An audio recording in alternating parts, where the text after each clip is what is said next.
What is up, everybody? Welcome to a special episode of Shared Screens Media Club, where we usually are talking about Marvel shows or a movie that just came out. But today we're doing one of our special episodes where we have a fun discussion question.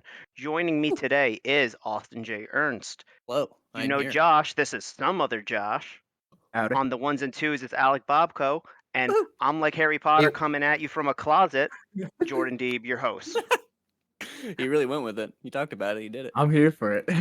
Listen, it's better to be Harry Potter than R. Kelly for a closet joke. Oh God! Oh yeah. Hold Anyway, back. so Just kidding. And he went there. Yeah. I didn't go Jesus there. Christ. I specifically said that I didn't go there, but I did By mention not it. going there, Yeah. you went By there. not going Is there, I the went there. Yeah. thing. All right, guys.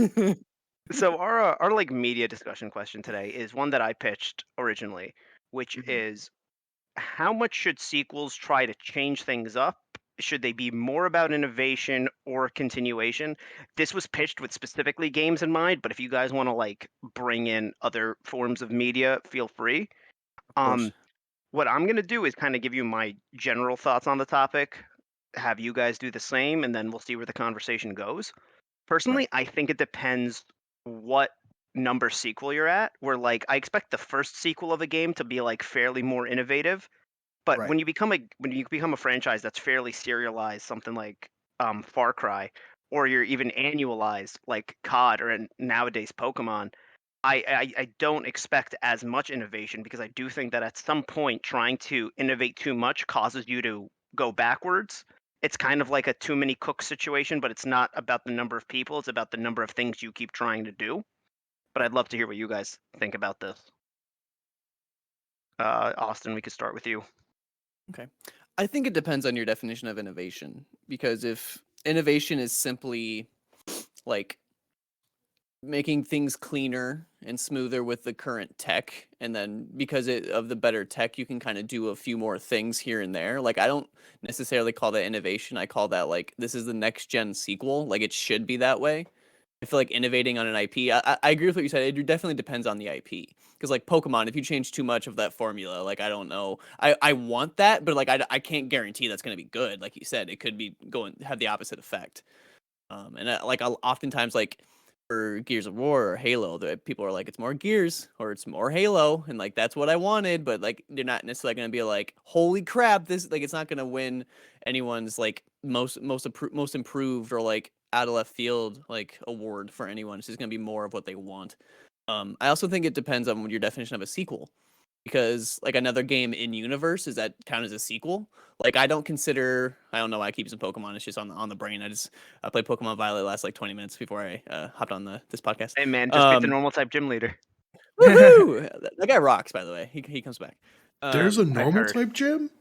Yeah. There is, I'm pretty sure, between, and I'm not going to get into Pokemon so much. I'm pretty sure between Team Star, the Titans, and the gyms, there is all but one type that doesn't have like a special boss fight or whatever in this game. I feel like that would check out. I don't have like the actual stats, but that sounds right. I would not consider Pokemon Violet a sequel to Pokemon Legends Arceus. Like they're like the same IP, and they kind of build off each other with certain mechanics, but I would not call them sequels. So I think that depends on, I think your definition of sequel is very important as well. And when it comes to continuation or innovation, I feel like for video games, they to an extent they have to do both. But like for movies, essentially you just have to continue the story, which is harder because you already have like a finite script, and then you get to be like, okay, let's do that again, but we have to add something to that. Whereas with a video game, you probably have that already in mind, and if you don't have a great narrative in mind for the sequel, you can improve on the mechanics, and it doesn't give you a pass, but there's more leeway there, in my opinion. I get what you Yeah. mean. Josh, what do Yeah. you think? I think you have to strike the right balance between both innovating and continuating, but it has to feel natural to what's already been established in the previous game, right? Like like we look at like Last of Us Part 2, that was a sequel that got like caught so many strays for like continuating, but doing it in a way that was like so much different from the first game, and like to the point where like there's all this fan backlash and people really hated the story and like where they went with it. And like I get it to an extent why they're upset, but at the same time, like I loved all the choices they made, and I thought it was like brave and bold, and like it was really like a fuck you slap to the face, right? Um, but in terms of like innovating and like reiterating, yeah, it's complicated because like I within the last 2 months I just finished Horizon and God of War, and like but Horizon Forbidden West, and both those games, like for all intents purposes, it's more Horizon, it's more God of War, but it's got the PS5 bells and whistles, like Austin was saying, right? So, uh, I think there has to be a little bit more than that, but it has to feel all natural, and like for all intents purposes, the stuff in God of War feels natural. Like instead of having the boat, you have the wolves you can ride around on. You can fly on pterodactyls in Horizon, right? Like there are new gameplay mechanics there for traversal, which is always a big thing. Like getting to point from point A to point B has to feel like real natural in a game. It's like those are natural like innovations, but I feel like they weren't necessarily like the most groundbreaking like Yeah, groundbreaking, if that makes sense, right? yeah. You guys each brought up things that like I actually want to piggyback off of. Like Austin, you mentioned Pokemon. I think like a good example with Pokemon, like a good comparison actually, because it's more Pokemon kind of blurs the line between whether they're sequels slash connected Mhm. universes slash an anthology series, but I think a series that is just more straight up anthological that does very similar things to Pokemon and how they innovate is Final Fantasy, where I've only ever played two Final Fantasy games, and I'm gonna play the one that's coming out, 16, and that's Right. 15 and 7 Oh remake. shit! I completely And forgot that game's coming out. I'm not gonna lie. yeah, Oh I my also do god. plan on playing yeah, Stranger of Paradise, Final Fantasy Origins at some point. Um, and those games were the thing that turned me off from them for so long was that they were turn-based games. Just outside of Right. Pokemon, I've said 100 times, I can't. It breaks the immersion for me. And I think that 15 has had a lot of interesting dialogue about it. Like some people really love it, but some people have to point out how complicated the story is. But I feel like you can't play 7 remake and not see how they built off of what they did with 15, which was the first time they broke away from the turn-based. Right. And they're continuing that trend with Stranger of Paradise is now turn-based. 16 does not plan to be turn-based, and that seems to be like a going back to the Pokemon comparison, like a very they're digging their heels and being like, this is how it is now. It's kind of like in Gen 4 when they did the physical special split, if you guys know about that. If not, the basis is Gens 1 through 3, certain types were always physical, certain types were always special. Gen 4 switched up the meta by making certain moves physical or special, um, regardless of type. And so it really changed up which Pokemon were viable and like how you would set them up. And then, Josh, you mentioned, you know, Last of Us Part 2. I think Last of Us Part 2 is like a 10 out of 10 horror game, a 10 out of 10 survival game, a 10 out of 10 shooter, a 10 out of 10 stealth game. But if we get a Last of Us Part 3 or we get a Factions 2 or we get a side story, the big thing with Last of Us was they were like, now you can do these things in the environment because of new things in tech. And Ellie is someone that's a little bit more, agile than Joel, so she's not going to hit as hard, but yet you have a Right. dodge roll mechanic. Mhm. When we get to the next Last of Us game, regardless of whether it's a multiplayer or single player or a side story thing, do we have to keep kind of, I guess my question is like, at what point do you go, this is our system, this is what we stick with? Like, do they have to add in oh, first there was a dodge roll, now we're going to add in a fucking parry mechanic? And then in the fourth one, do they go, now we're going to add in, takedowns or whatever? Like, Right. or are you just happy with them being like, hey, this is the same combat system for the most part?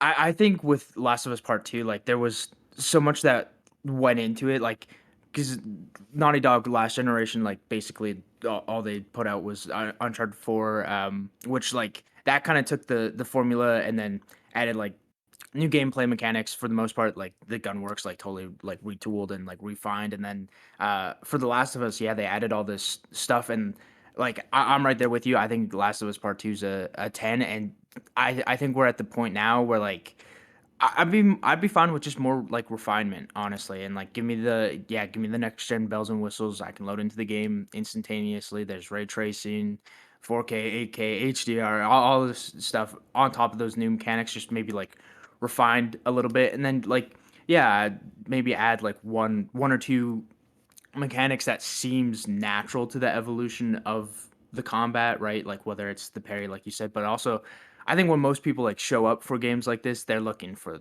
the story, right? Like they're fine with it being like more Yeah. Last of Us. If I got more Last of Us, I would never complain. It's just like I'm there specifically for this like the story beats and that continuation, right? Yeah, no, I totally get that. As someone that's like personally more of a story-based player, like obviously I want good gameplay, but what Right. is bringing me to these games is the story and the characters that are there. I Yeah. would Yeah. I would argue. I mean, earlier, Josh, you brought up that you want these changes and innovations to feel natural. I would Mhm. argue, and I love Last of Us Part Two. I would argue that between 1 and 2, the changes in 2 towards 1 are not natural. Like they completely change the game. Um, so how would you categorize that as a sequel? Like Jordan, what I thought you were getting at earlier, like I think it's a 10 out of 10 horror game. I think it's 10 out of 10 shooter. I think it's 10. I thought you were gonna say, and I think it's like a 7 out of 10 sequel. Right. That's what I thought you were I leaning thought you were into towards. that too. And I was like, you know what? And I was like, you know what? I agree. But then you didn't go there, so I was like, oh, maybe I'm wrong. But it kept floating around in my brain. So I was like, Josh, what is your like consensus on that? I think yeah, it's definitely uh like a whole lot different from the first game and a whole lot less natural. I consider it more of a sequel in terms of like it's taking Joel and Ellie's story, specifically Ellie's, and just continuing that, right? And it's more Ellie, and then yeah, there's that brave, bold choice of like, hey, fuck you, we're making you play as the villain, the quote unquote villain, and then like you come to love her by the end of the game, and you realize like Ellie on this path of like revenge is the villain, and so I think like the sequel So aspect in that sense is solely the like the story, and then yeah. there's a bunch of like gameplay mechanics that, while not natural, are like they're still like fantastic. I'd say. Last of Us is also in a unique position by being like, this is the sequel. Like it's literally called Part Two, not even Last of Us Two. It is Part Two. Like they are two sides of You're the right. same story, but you're now playing as a new character.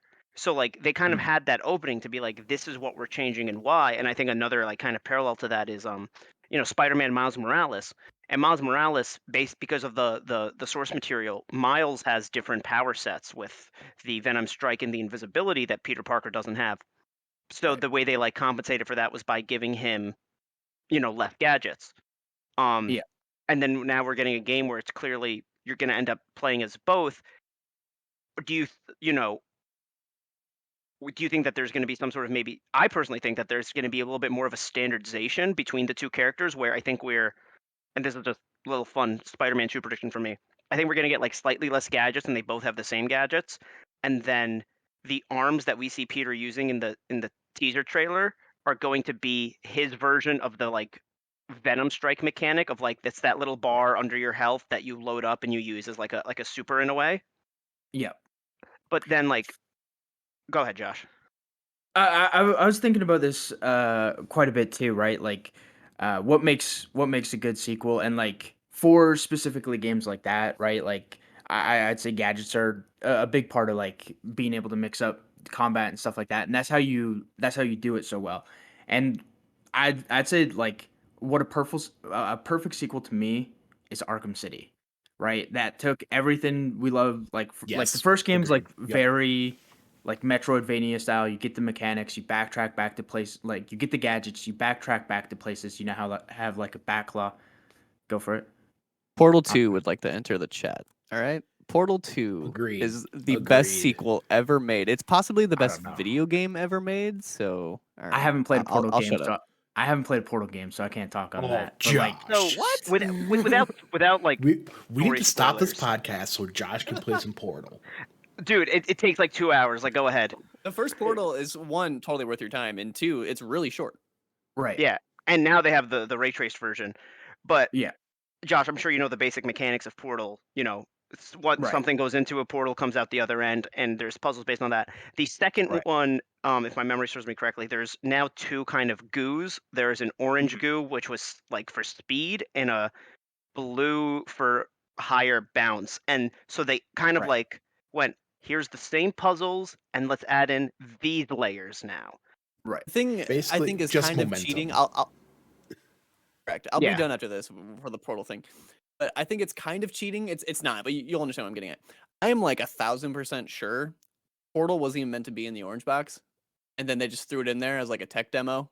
They're like, Right. "This is let's see how this is received," and then people fucking loved it. And that's the only Mhm. reason Portal 2 is like as a franchise, Portal like exists. So Right. like a sequel, yes, it is technically a sequel, but I feel like Portal, while it is a complete game in my opinion, it's definitely like a bare bones version of like the Vision, if that Right. makes You sense. think like Portal 2 Yeah. is what they set out to make, and Portal 1 was I like wouldn't even the I wouldn't go that far, but like Portal 2 was the final product. I wouldn't say Portal 2 is what they had in mind when making Portal, but it definitely wasn't just Portal. If Yeah. that makes sense. I That does. kind of get what you're saying. But where I was going with the Batman thing, like Asylum, one of the most like critically acclaimed games of all time. How do you follow that up? And like they expand the city, the environment you have to play in. And then from the very beginning, you literally have all the same gadgets that you did at the end of City or at the end of Asylum, and then you get like new gadgets, incorporate that into puzzles, figuring out how to get to new places and stuff like that, and it just feels like a natural progression on top of like the combat. Like it doesn't change much, but like the small changes like do, um, do make the combat of like feel like more free flow, which they always go for, and then the story is like feels like a natural progression of like, hey. Remember how you had that like Titan Joker boss that kind of sucked at the end of Asylum? Well, now Joker's like dealing with the shit and he's dying and like that blood is in you and you have to get an antidote and it's just balls to the wall like let's fucking go right. And so like that's what I hope for out of like games too, is just like natural progression on the equipment you have, uh and and iterating that So I into the want to new stick world. with the Arkham games for like one more bit, Josh, because I Of remember course. when Origins came out, one of the big kind of complaints slash plot holes people had was that there was the mechanic of like you could link two people together and they'd kind of like go into each other, and that was like one of the gadgets you had in Stealth. People were like, but this is a prequel. Where is this gadget now in the other two games? Right. Do you think that prequels are then stuck in that thing, or do you just have to kind of accept the plot holes, or do you have to maybe put a thing in of like, oh, I had this gadget and then it fucking broke? I think here I've never played any of these. I dabbled with Asylum, but uh, You that's a got one that you line. have to go finish those games, man. I dabbled with Asylum. Right. That's a one line thing that they put in a future game, and you're like, oh okay. Like they'll figure it out. If that is a The yada genuine yada. issue that they're like, Yeah. yeah, literally, I'm not Right. joking. They do that. People do that in video games all the time. People will point out one little plot hole, and then the writers of the games will be like, you know what, fuck. So they'll be like, Right. da da da da. This is why, as a one throwaway line randomly in Dude, there. So yeah. I hope that somewhere in Arkham Knight there is like a line where like Robin goes, "Remember when you had the one gadget that did this?" And I was like, "Oh yeah, no, but that didn't Again, really work all that much." again, I said if it's a genuine problem, Right. for the record. And that's the thing too, because like I remember that conversation, but I was also like, it's a Batman game. Like, I'm already suspending so much disbelief here. Like, to ask, like, they add a new mechanic, I can suspend my disbelief that they didn't think of like. Plus, it had been like 4 years since Asylum, and like, I also, I don't know, 2013 just had a lot of prequels because like all the people that made the good games like went to go make sequels for next gen, and so they were like, hey, can we get another team to like make a prequel story? We got God of War Ascension, we got Gears Judgment, we got Arkham Origins, and Origins is definitely the You best got out of those. Borderlands, the pre-sequel. Borderlands the pre-sequel, right? It's like, and so everyone went to make prequels which had new gameplay mechanics, but I was like, I get it, like this because it is technically while this sequel name's not there, it's a like it's the spiritual successor, right? While also still being a prequel. And then I didn't even like I forgot that was even a conversation because you don't think about it in Arkham Knight because by the time you get to Night, they're like, bro, you got the Batmobile. I'm like, fuck. That's all I needed was the Batmobile, right? I don't care if I can like link two people together. Although I got the motherfucking one Batmobile. thing with Arkham Knight, Yeah. just thinking about that, they bring back the electric gloves from Origins that were in the previous two games. Yeah. Yeah, that's true, right? That- And like I think those three games in terms of just the Rocksteady stuff, I know people treat Origins like the redhead stepchild. I love Origins, but like the Yep. Rocksteady games, those all feel like perfect natural evolutions, right? In terms of like expanding the scope of the map, right? You go from an asylum to a part of the city that's locked out to be a prison to then the full city, and then like natural progression in terms of like getting around the world, whether it be you have more tools to like backglide faster around city or drive through the streets of Gotham, right? Like those, I think those are the perfect sequels. Yeah. So you're talking about like also that they did a good thing of like you start out in an asylum and then you had they turned a section of the city into the asylum, and then in the third game you have all of Gotham. Right. When Spider-Man 2 was announced, someone, a mutual of mine on Twitter, and I'm not going to shout the person out because I don't want to make them seem like they're complaining, like the devs are lazy, they're using the same boat animation, but he brought up a good point where, assuming we get more than just the next Spider-Man game, assuming there's a Miles Morales 2 and a Spider-Man 3, how many times can Insomniac reuse the same 3D render of Manhattan before it becomes like, what are you guys doing? Like, Yeah. that goes into that's just kind of an idea I what want to I shoot out. want. What I want for the sequel, this won't happen for the record. What I want is a story that goes back and forth between Peter and Miles, but one of them is not in New York. Like it's not even a city. It's like a fucking jungle or something. Like I want something completely out of this world for Their a powers Spider-Man. don't listen here. I'm a huge Spider-Man fan. Their powers don't work outside of a city. You can't That's what I'm web swing saying. to the streets. That's what I'm Yeah. saying. Like, figure it out because we've seen him in Manhattan or in a city all the time. Like, I'm kind of bored of that, if I'm being honest. I understand you'd have to be creative on how you utilize his powers, That's but just like, Spider-Man, fuck, though. dude. Yeah. Sure, Yeah. but He's I New want York's something bonkers hero. off the wall for them. Because if not, if you're just doing the thing where their combat is a little different in each person, like I'm gonna be bored as hell. I'll tell you Austin, that right let me now. let me tell you about this little film called Spider-Man: Far From Home, because that does not take place in New Mm, York at all. Yeah, mm. man. If you want Still a Spider-Man out, city. if you Did want you miss Spider-Man, that part? if you want Spider-Man outside of New York, you got Infinity War. Literally goes to space. Yeah. And yeah, you got Far From Mm, Home. I think that like mm. that's the stuff because goddamn, like my excitement levels are just like through the roof when it comes to Spider-Man 2, and like I'm hoping we get another borough or another district, right? Whether it be we go to um I don't even know New York that well. Would it be Brooklyn? Would it be Queens? So, Like we yeah, go across from Manhattan, you have Brooklyn and Queens, which are connected, and right. they're not as big city-ish like as Hmm. Manhattan is. Like they do not have skyscrapers to that level. They might in certain Right. areas, but not that same density, not the same amount. Queens actually, Right. like where Peter Parker is from, is a little bit more suburban. Like it's probably the most suburban borough of New Right. York City. And I kind of like remember I that think from the Ultimate Spider-Man game. right. Yeah, and so like for like my hopes personally is like I'd hope we go there, and then like even when you're wall running and just like still just holding R2 to get across like the city. I think it's just a matter of like the animation team like working on new animations to traverse through like trees, and like there's all the cool like fire escape animations in the first game, right? And then like to get across the bridge. I don't know if y'all remember this from the Amazing Spider-Man 2 game, because like who the hell played that game? I'm like I one of didn't, and I four love the people I first feel. one. Right? There's a I might mechanic where have. you I think I could have do it a on web Steam. right, like yeah, no, I have the platinum in it, and I'm like one of four people, right? There's a like web sling mechanic where like because the each arm is like linked to a trigger on the controller, right? And so when you hold both those down, you do like a web slingshot.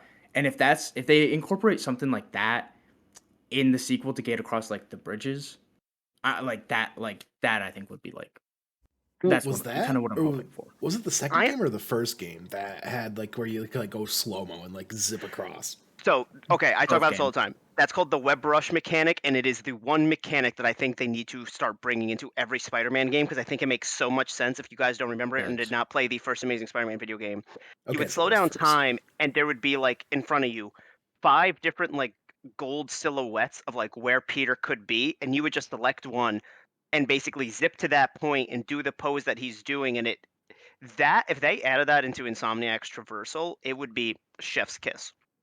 Oh You yeah, also, absolutely. as you were saying this, I honestly just think you don't even not even adding the boroughs. I think making the bridges actual parts of the map for Manhattan could do a lot in terms of like you wouldn't have as much to swing on. There would be much more traffic. You would have to stay kind of literally in your lane where you don't want to fall off the bridge or anything.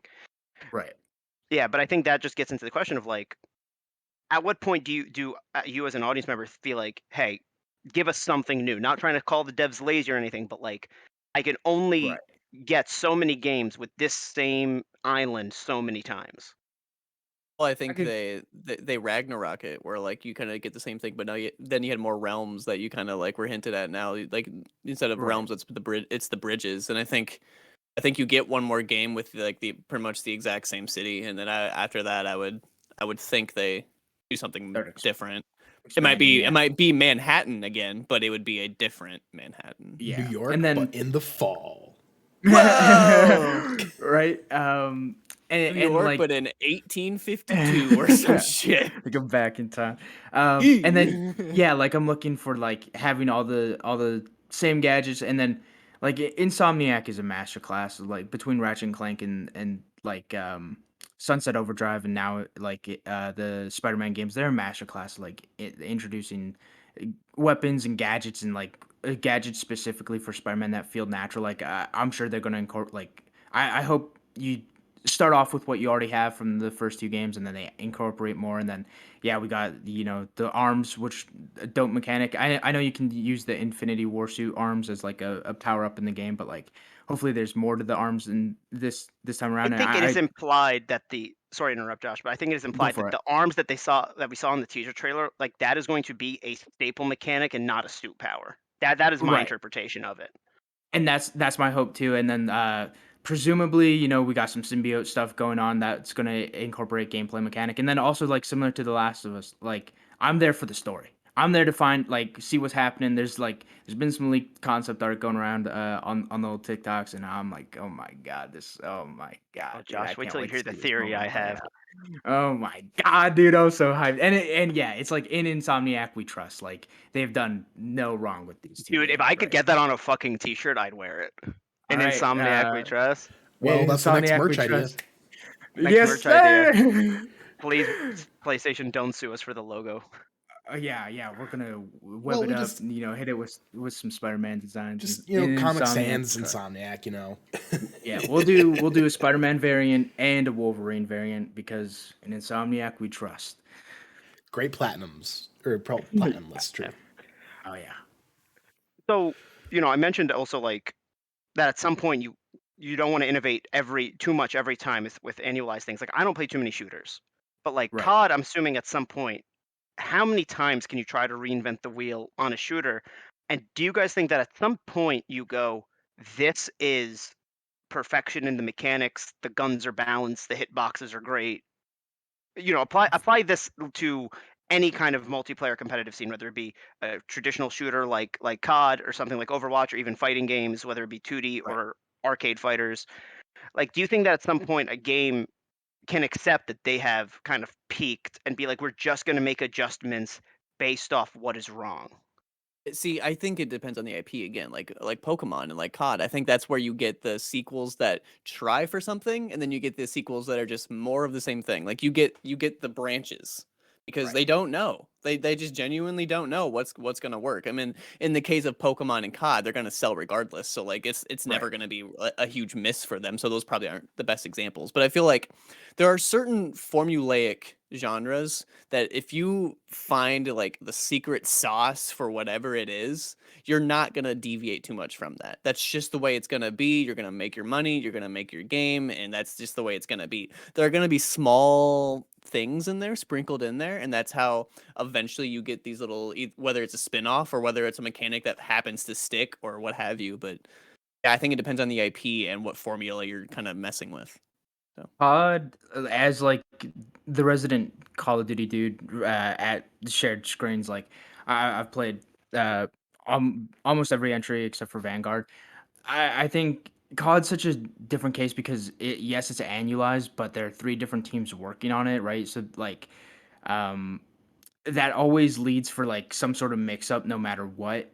When it gets annualized, and you go through eras in Call of Duty, right? Like I had the the initial Modern Warfare era, which like those like sequel wise, those more just like kind of refined what they already had, but it was more about the story, right? To the word like Modern Warfare 3 is like literally just World War 3.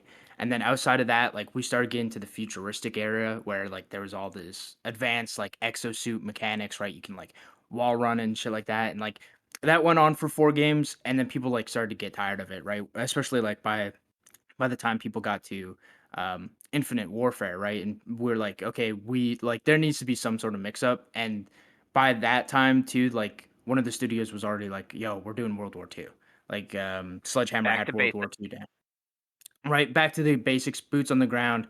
And this was like also a year after like that was the year between Battlefield 1 and Battlefield 5, which are like our World War 1 and a World War 2 shooter. So it's like, all right, like World War 2 fanatics, if you love history, like you're fucking eating right now.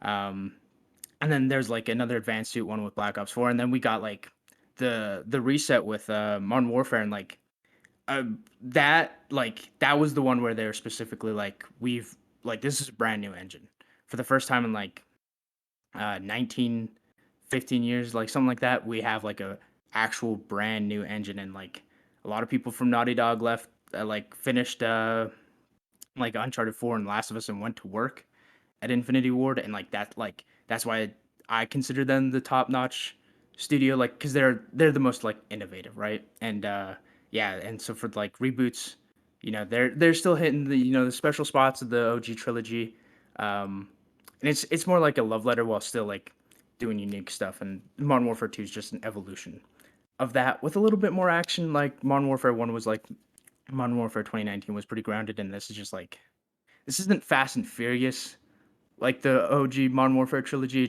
but it's not as grounded as the first game. Like they're striking like a decent balance I, with the games. I think I have a way that I can frame a good question for like my wheelhouse. Jordan, Right. I know Josh has played Fallout. Have you played the Fallout games, Jordan? I like dabbled in like the first couple hours of 3 because it's a franchise I wanted to get into and like I couldn't stick with it, but it is one of the like someday I plan on playing it. What about 4?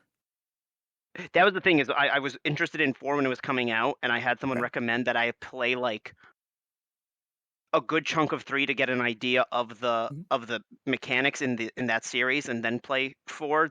mhm. And since then I've heard that 4 is not bad, but I've heard some mixed things or people didn't like some I'll emphasis pick. on certain base I'll building. That's kind of what I'm getting into. But one, if you want to get like the feel of it, I love 3, but I played 3 at the right time. Play New Vegas if you're gonna play an older Fallout. Play New Vegas and then play The thing 4. is I wanna do all I wanna Um, play all 3. I wanna play 3, New Vegas, and 4 in that order, just kind of experience that franchise. sure, and Right. I think it's worth your time. So this is gonna be a question more focused at Josh. I apologize, but I would say Fallout 4 is a good sequel to Fallout 3. However, Josh, if you were to Yes. take out all of the like base building and some of like the changes to how they get all the random shit and gear to give them a purpose, if you just take all that out and it's just a bigger map, it looks prettier, it's a lot more of what we wanted, but it's definitely next gen. There's better writing in my opinion in it. Right. Not the core storyline, but like this side quest and shit are Yeah. really The really, really world. good. Yeah. Yeah. Would that be a good sequel? And the follow-up question, if it is still a good sequel, would it have been a better sequel if you took out all of that base building stuff? Yes. I Yes. see. Ooh, Alex, a- like yes, As someone like my first time around, I didn't it fuck just with the base works. building a whole lot, right? And like yeah, there's the meme of it just works. This time, like played 3 this for the first time this year. I started New Vegas. New Vegas has like some hardcore RPG mechanics that I didn't necessarily like vibe with, so I like dropped it after 8 hours, and then I'm back on 4. I'm like, man, 4 doesn't get enough credit from the Fallout community.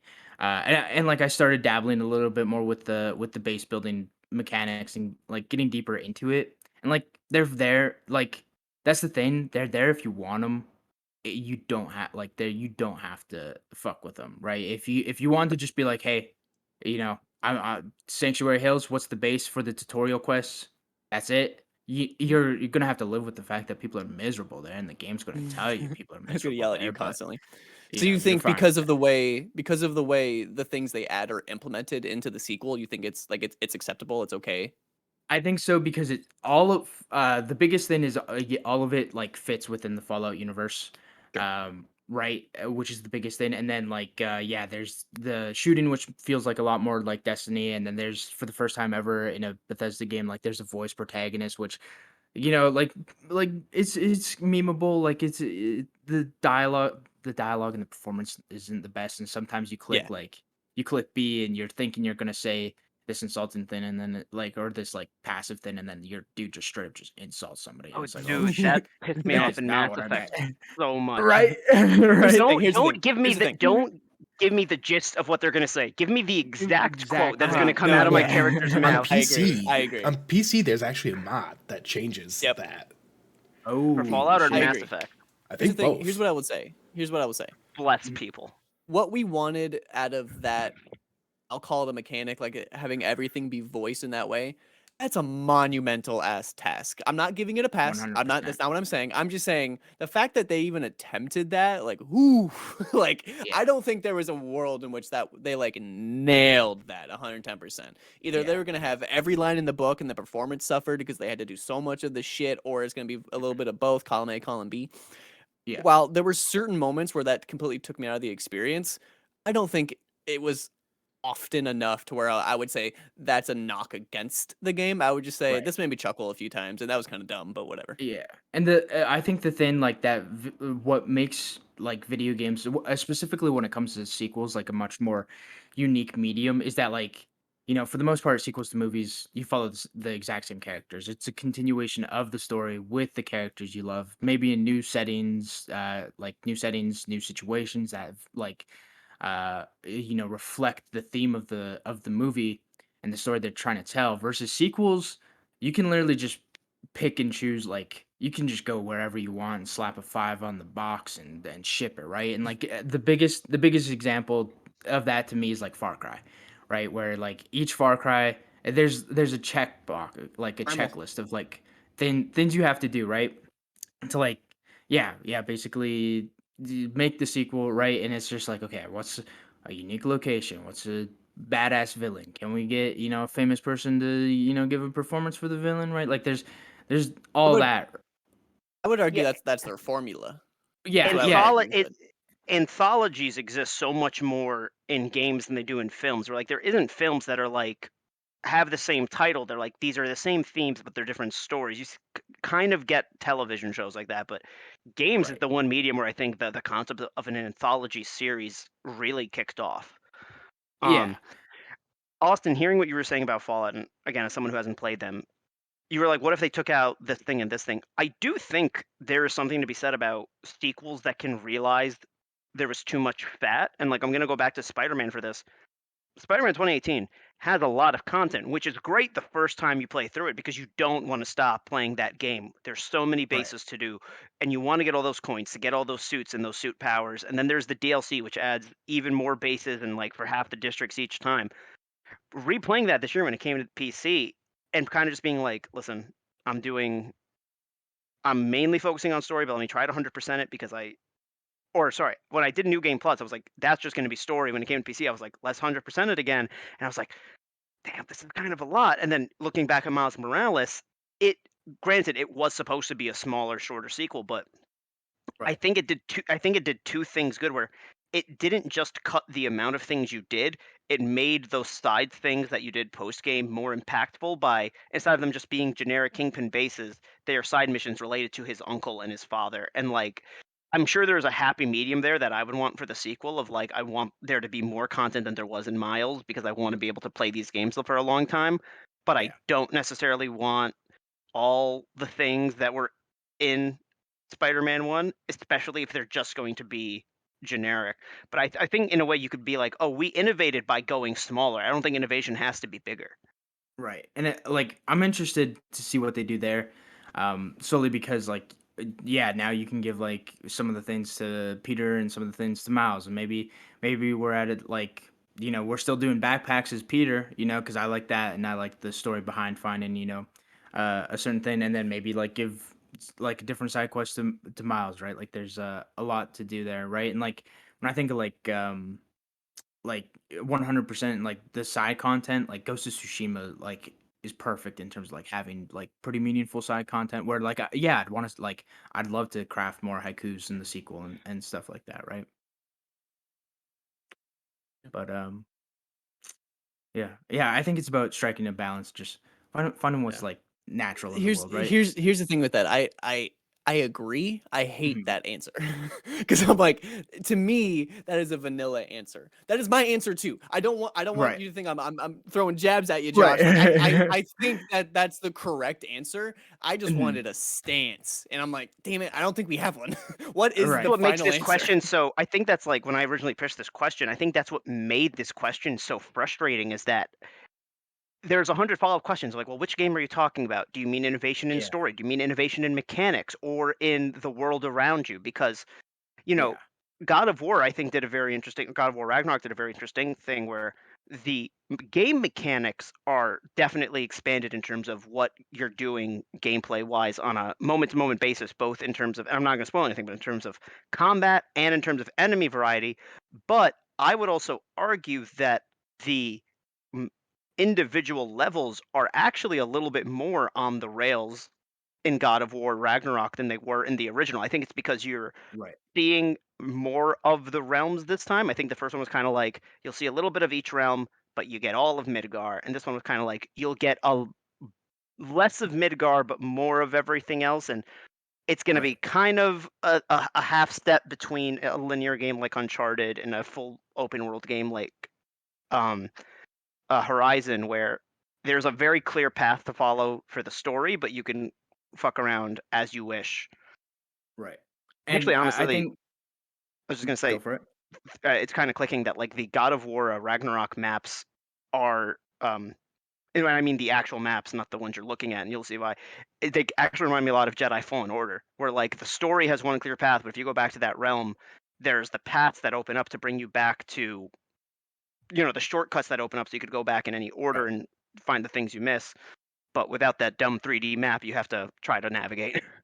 100%. And like what God of War Ragnarok does so well is like take like all these familiar locations and make them different, right? It's to the point where they comment on it in the game, like, Alfheim is in the game and there's like a whole new gameplay mechanic. And they're like, "Hey, remember when we were here last time and it was like exploding goo shit?" And I was like, "Yeah, I remember that." And I hated it back in 2018 and I hate it now. Alfheim fucking sucks. But not a hot take, but like yeah, they like everything's familiar but different. But you only get to do that so many times before people are like, all right, like let's get That's when something you new get here, that's when you get the eights, and it's like it's more God of War or whatever, and you're like, right? it's a good game, but like I feel like I've been there, I've done this, and I also Yeah. think it's different. I also See think it's Assassin's different if Creed. I'll just say that. Uh, sure. I yeah. also think it's different if because I think video games, the way people look at video games critically differ from movies because like if I see a movie, I don't necessarily go out thinking they needed to improve on A, B, C, and D. I say I didn't like this, this, and this kind of Right. a thing. Whereas video games, I feel like people come out of finishing a video game, you're like, I didn't like this and this. I hope the sequel has, like in God of War's case, more enemy variety. Right. Or like we actually go to all the realms or whatever. Like what have you. I feel like there's some intrinsic difference between critical eyes and like sequels for movies and video games. And I feel like if video games don't listen to that critical eye, I'm not because Pokemon is such a weird thing because I swear to God, Pokemon could fucking just put out a game with guns one of these days and people would still fucking sell billions and billions of copies for That whatever was I'd actually finally reason. play Pokemon. that was supposed to be the third Galar game. It was going to be sword, shield, and gun. That I've heard that joke, but I just think like Pokemon gets away with not necessarily listening to what the fans think should change and should happen and should innovate on. Right. That's a different thing, but I feel like their sequels should innovate on what is critically seen as a flaw Whereas in Yeah. movies, I don't think that's necessarily the case. I don't know how to explain that more. I think what it is I'm like on to something. I think what you're saying is, let's say we got 4 more God of War games in the current continuity, in the Norse continuity. And for sake of this argument, let's say that on a story level, each of them did what Ragnarok did. Each one takes the emotion and the acting and the story of the before it, and as much as you don't think it will, it somehow, base consensus fucking I goes. was gonna You're like, say they did it even you're better. you're Let's telling me I'm gonna be blubbering after every one of these fucking games. Like, fuck let's say like just fucking Sony Santa Monica has the sauce that each of these sequels is fucking story wise better than the other, but at some point the gameplay doesn't change. I think you would see 10, 10, and 9.5, 8. Like I just think Right. inherently people are going to be like, because you can't not talk about mechanics even if the mechanics are peak, and then in this hypothetical argument, we're getting all these God of War games. Think about the amount of time happening between them. There's going to be just quality of life things, common sense things. Other game mechanics are going to come out that you're like, oh, why doesn't God of War like adapt this in some way? But if they Right. just choose not to, whether it be because of like not technical limitations in terms of the PS5, but technical limitations in terms of the world, like their lore, and then being like, in the past with magic rather than with actual technology, etc. I just think that inherently you go, it is more the same. And I think that that is what you saw with Pokemon, where I think it was like, first one, you're like, fantastic. Second one, you're like, this is basically just kind of DLC to the first one. Third one, you Right. go, oh, it's the same, but now it's really new. And we have a new cast, and it's not connected to the others. Then the fourth one, you're like, oh, now we're dealing with like God and shit, and this is cool. Fifth one goes, hey, we're gonna fuck it, we're gonna change it up this time. You don't get any of the old ones until the post game. You're stuck using the new ones. Mhm. And then I think you have the issue with Gens 6 through now, and we'll get more into this on our Pokemon Scarlet and Violet discussion in a few days, where they follow the formula in terms of what you're doing, but then they also keep trying to add in a mechanic, and it like changes the meta, and people are like, "Oh, awesome! Sun and Moon are Right. coming. We're getting more megas," and they're like, "No, you're I getting Z hate that. moves." I Mhm. hate the And you're like, fucking gimmick. I cannot fucking stand these stupid ass fucking. Just drop the fucking gimmick or just stick with here's one. the All thing, I because of don't Megas. like them. All Austin, because I of They're have Mega been, fucking evolutions. stupid. I have been I have been saying it since Sword and Shield. Terastalize? I don't even care which one. I don't even care which one they go with. Pick one and stick with it. But I I think was at this okay with point, Gigantamax. I was okay with it. Did it get see, big? Alright. Dynamax and Gigantamax, I didn't like because it was just fancy Dynamax. And Dynamax, I was like, okay, Dynamax is a perfect half step between what a Mega Evolution and a Z move is. It only lasts a few turns rather than the whole battle. It does the things to your moves, but it stops. It's very clear that they are just doubling down and being like, nope, every generation has a new battle gimmick. Right. And again, not to have this discussion now, I think that is going to be probably one of the most common complaints.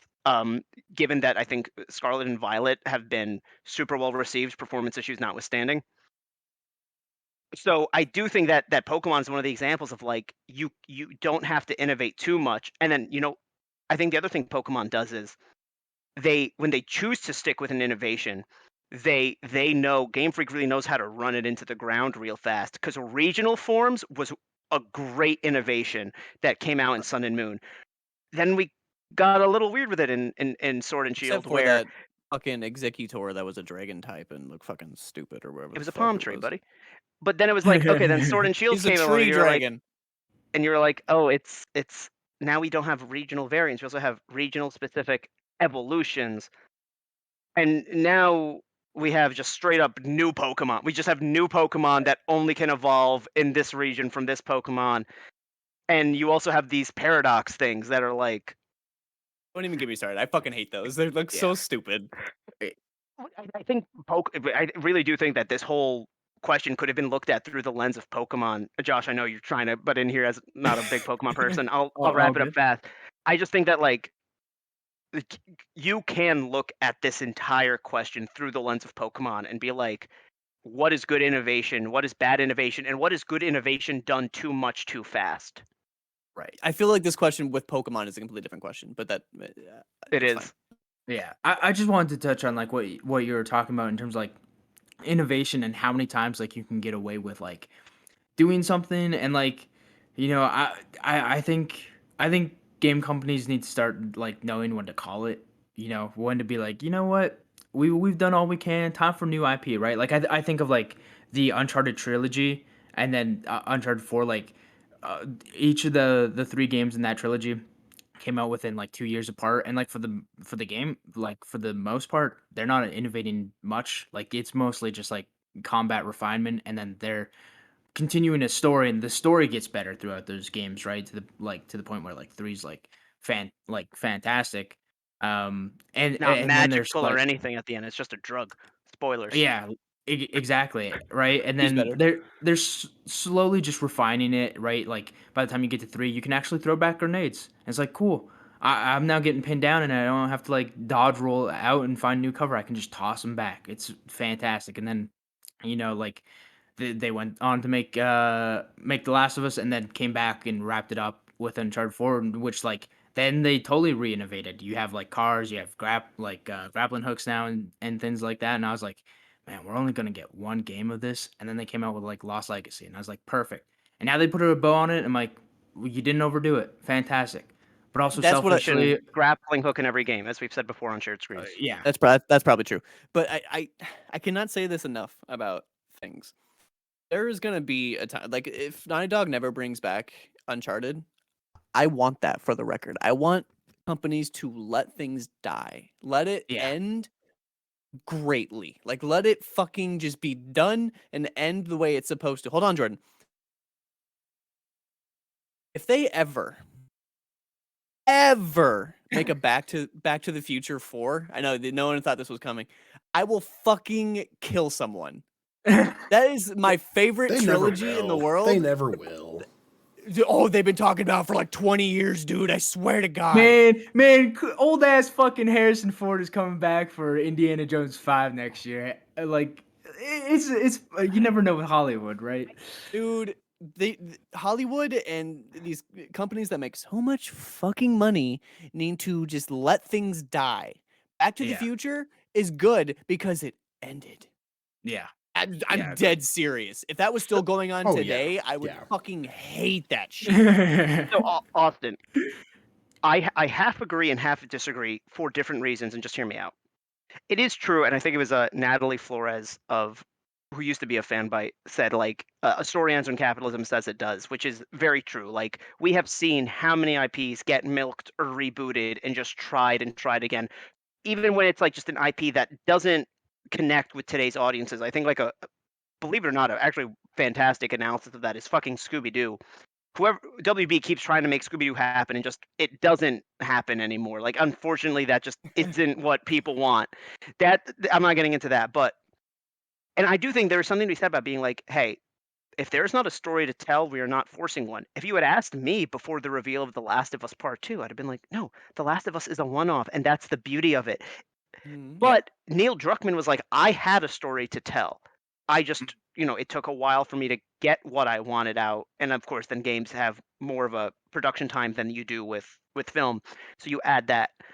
And I think there's so much difference between the creator going, oh, I have more of this to tell versus the studio being like, we have more of this to sell rather than tell. Puppet, yeah, Yeah. 100%. The other thing with gaming, the reason why I only partially disagree is the medium of gaming is always so at risk of being lost in ways that film isn't. Everybody should look into the Video Game History Foundation, where they push about preservation of games and why physical media actually is important in an all digital age, and how the like DuckTales game can just get lost on Steam for no one to ever play because of some weird copyright limbo, and like that is horrible.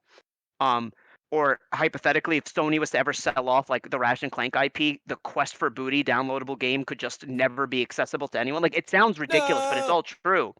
So with games, I do think like if they say we have no story to tell in the Uncharted universe, Uncharted is done.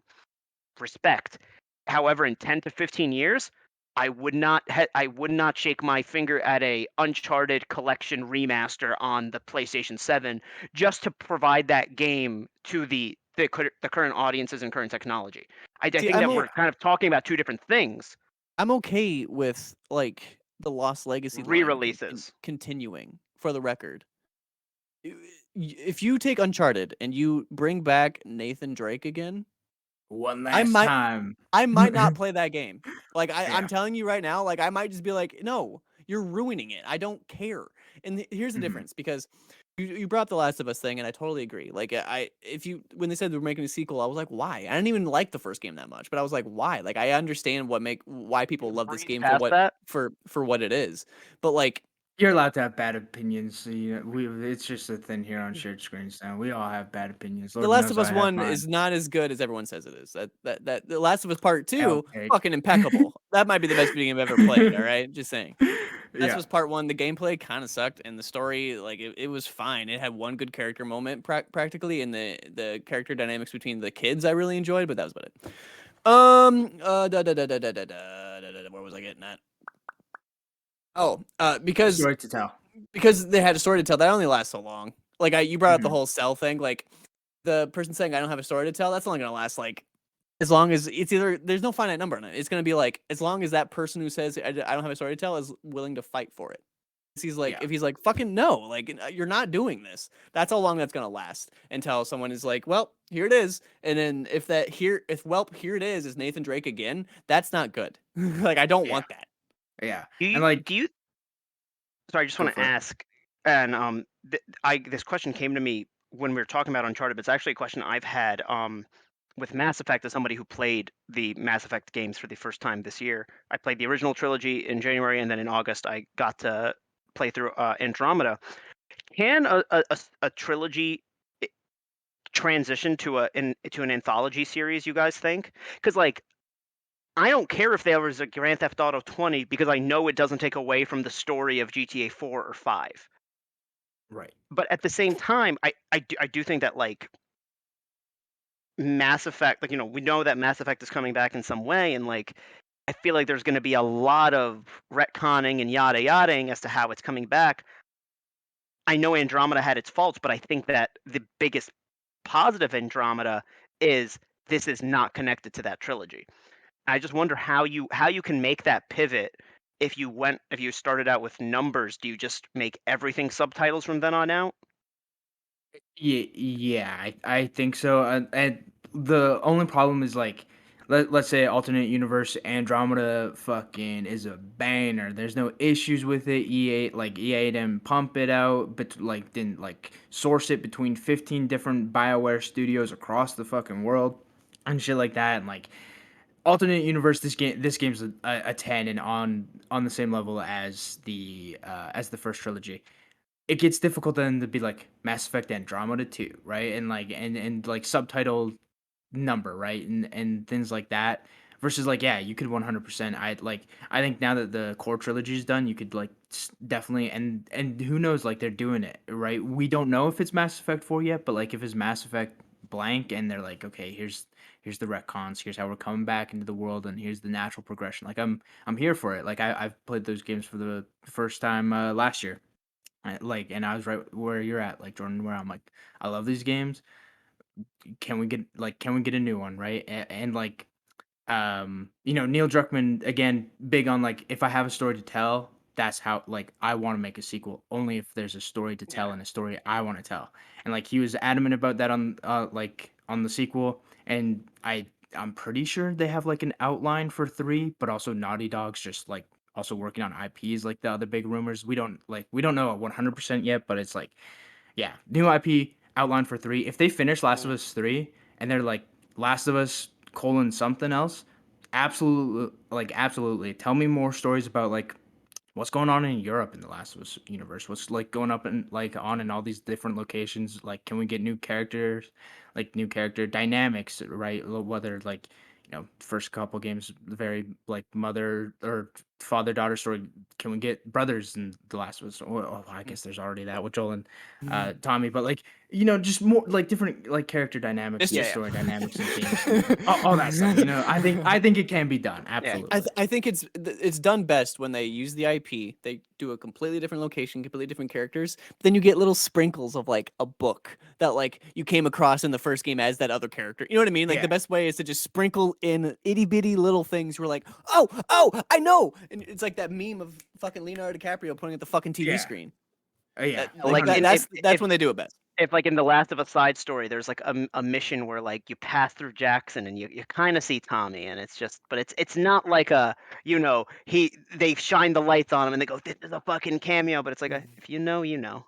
That or like just real quick, I was just gonna say that, or like you could play opposite side of the world and like have some dude be like, yeah, I was rolling with a guy named Joel and Tommy. They did some fucked up shit, which Fuck those guys. They're fucking Fuck those. crazy. which like reiterates stuff we already know from the first. Wanna go game, like golfing? the stuff. Too soon, man. Yeah. What were you gonna say, was- Alec? I was just gonna bring up like the whole like think of the Borderlands franchise, and they had Borderlands 3, which wasn't well received. Then they pivoted to, because that Tiny Tina's like D&D DLC for Borderlands 2 did so well, they did Tiny Tina's Wonderlands. Basically made that into a whole concept. It's basically more Borderlands, but it's all D&D and fantasy themed, and that seemed to actually get pretty well received. I was actually about to say, and I think that bringing this up this week with the release of the Callisto Protocol is really interesting. I think the other advantages that video games have as a medium is the concept of a spiritual successor is also that other thing that doesn't exist in movies, where it's not Dead Space and it's not connected to Dead Space, and it's not even going to use that branding, so it's not a side story, but it is kind of a second version of this same concept of just sci-fi horror, and it's kind of like, I think both spiritual successors and a trying to pivot a what was it once a linear story into an anthology series is just like some trends will never die. Like there may not be an Uncharted 5, but I do think that we are going to get someday in the pantheon of games a story of an adventurer archaeologist that is like looking for this special artifact that he thinks belongs to him. Like it's just such a generic, I think, story. Give me a game where you're young Sully just being an asshole. Just being an asshole the whole fucking time. That's it. Yeah. Don't even mention Nathan Drake. None of that. Just give me young Sully. That's all I want. But also to that point where you're like, we're about to get that game. We got in Indiana Jones from Bethesda coming out sometime soon here, right? And True. who knows? Maybe they'll crank out 6 of those, right? But maybe they'll do 3, and they're like, all right, we're How done. old is he? How old is Harrison Ford? 90. I don't I'm know. not even kidding. No, but like Bethesda Too old. games, you can do like 6 of them. 6 Bethesda games. It takes then like you- 10 years to make one Bethesda game, I guess. Yeah. Depending on the game, I guess. Not Bethesda publishing. Sorry, Harrison Ford is Bethesda's killer. 80 80, and yep. still flying planes. 80? He is We need to- 80. 80. He's banned from planes for the rest of his life, man. All right, just Is live this a- true? live I a read peaceful I life. read somewhere that Harrison Ford wasn't even an actor. He was like a carpenter for a long time. Yeah. And then he just like met the right people at the right time or something. He met George Lucas, like just doing Pretty much, like, something like It's in the fucking office crazy. building. George All Lucas about was who you like, know. hot. He also Yeah, does well, not he give didn't a even know him. He also he does- walked into his job. He doesn't give a shit about Star Wars, and honestly, I respect him for it. They go, "Who shot first?" He goes, "I don't know, and I don't care." But then he, I've seen that clip, and even I understand that clip, and I'm like, fuck yeah. but then about Indiana Jones, he's like, "I love this character with my entire heart." It's so funny what he cares about, what he doesn't care about. Yeah. Yeah, it's time. I will say, guys, it is probably time to wrap things up. Do you have any final thoughts or comments on this really, I think, interesting topic and question that is Here's- just fun to juggle around in our heads for the rest Here's of our my final lives? my final comment. I don't think I am any closer to finding the answer to this question than I was when I started this podcast. Interesting. There's Interesting. Yeah. The sequels are good for the most part. Sequels can be good. You just right don't have to deal balance. You don't have to deal with origin stories and sequels. You can just kind of get right Yeah. into the action. Yeah, 100%. Yeah. Yeah. Best round table, real quick. Sorry to cut you off. 30 seconds. Perfect sequel in your eyes. Portal 2. Portal 2. it. Jordan. Oh, let me go last. Okay. Alec, you have a perfect sequel. I really liked what you said with Arkham City. That really Okay. hit me. Yeah. I think that's another one. I'm gonna toss in another one. Doom Eternal took everything from Doom 2016, See, made it a Saturday morning. I Go think they for it. put too much into Doom Eternal. There's Uh, a I'm lot to juggle in that game. I'm the opposite. Is Doom Eternal very humble, wholesome, or Doom 2016 humble, wholesome beginnings? You know, Hell on Mars. How'd this outbreak happen? Doom Eternal, Saturday morning cartoon, dude. Oh my god, it's about the makers, the gods, and Doomslayer's a god killer, and it's like so much lore and like Oh yeah, combat's story wise, evolved and awesome. shit like But that. there's Yeah. gameplay wise, there's a lot to that gameplay. Maybe not a to perfect juggle sequel, but around. shout out to Uncharted 2, especially since Uncharted 1 was Oh, just kind yeah. of like a I, it's I good. Ooh, I say Uncharted 2 is ooh, a perfect sequel. Assassin's Creed 2. Eh. And I don't know. I think there are some narrative Great choices answer. that I really liked, but I don't feel like really progressed the character in a way that I would have done in a sequel. You didn't like the Yeti? You didn't like the Yeti? The Dude. opening scene, dude. The opening scene to Uncharted 2 is the most bonkers opening. Like I fucking love that scene. And I don't yes, know. I played Uncharted 3. They really fleshed out his Nathan Drake's character by making him relatable. He's scared of clowns, dude. I love that. And the best closing line to a game ever. Clowns. I'm afraid of clowns. I'm gonna Awesome. say that I think the perfect sequel is The Last of Us 2, but I really hope that a year Yep. from now, if you ask me this question, I get to say, and without it being like a hot take, that Spider-Man 2 is the perfect sequel. Like that is my Yeah, hope, man. man. Love that. I I'm love right that there answer. with you. Yeah. I stick with like the whole 10 out of 10 horror, 10 out of 10 shooter, 10 out of 10, like I stick with all that, but like 7 out of Yeah. 10 sequel. Just because of I- there's certain things that this game does and it works, it pays off. But as a Yeah. sequel, I'm like, oof, you did not have to do that. I think we come back to this topic next year, especially with like Jedi, Survivor, right? Like a sequel Here's to the that. Kingdom. Tears of the Kingdom, Breath of the Wild sequel, Spider-Man sequel, and then spiritual successor to the Arkham games. There's finally a new Rocksteady game with like Suicide Squad killed the Justice League, right? So And we gotta honestly, come back to this topic. hear me out. I also think we come back to this topic when Starfield's out because I do Wait. think that you do have innovation between studios as IP. Because like I do think Yeah. you with Bethesda, you do see their evolution. You can't just look at it through Fallout or through the Elder Scrolls. You have to go through their releases of both. Yeah. So are you saying we need to come back to this next We need to- year with the Yes. sequel to this podcast? Is that what you're saying? Oh yeah, dude! How do we Oh my innovate? God! Oh my god! How do We're we gonna innovate? innovate this Continue. podcast. Oh my god, We need that to is the perfect ending. figure out a natural innovation and continuation, and maybe find an answer. We'll have a discussion to tell and not a discussion to sell, but we do have more discussions all week long. You guys are going to be getting a Pokemon Scarlet and Violet discussion later this week. Look forward to our Game Awards predictions, and of course, with the year wrapping up, just so many end of the year stuff. So remember to like, comment, subscribe, and we will see you guys next time. Bye.